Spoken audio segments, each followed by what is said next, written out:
All right, today we're going to bring a surface pen.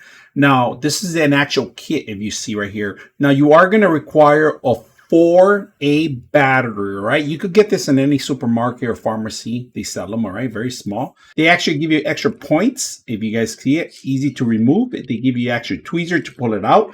The actual pen itself, it's magnetic, and there's one flat end. It reminds me of the old Surface pen, magnetics end at one end. So I do have a new Surface pen, but I don't really like it. It's too flat. It doesn't feel like a pencil or pen. And this one's more my way. So we're going to test it out and see how well it works. Let's go ahead and set up the battery.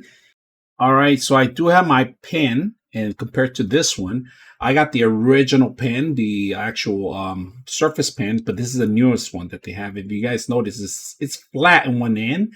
It doesn't need charging on this one. It charges automatically through the actual Surface. So this one does need a battery.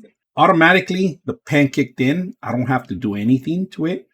And we're going to do a surface paint. So let's go ahead and bring a drawing or something. All right, we're going to see how accurate this is. We're going to choose a pen color, drop down brushes. We're going to get a thicker brush, oil brush.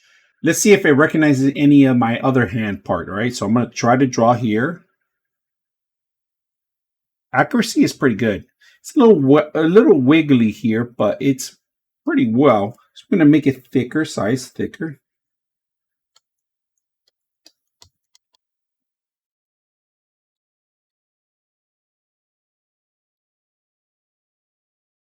It's working very well. So new.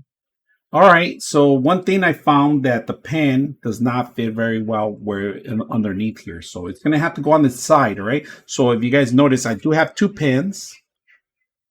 That's pretty much it. Does the same functions other than it has a battery and it connects on the side of it, or anywhere that you have metal, you could, or aluminum, it will automatically connect. So hope you guys enjoy the video.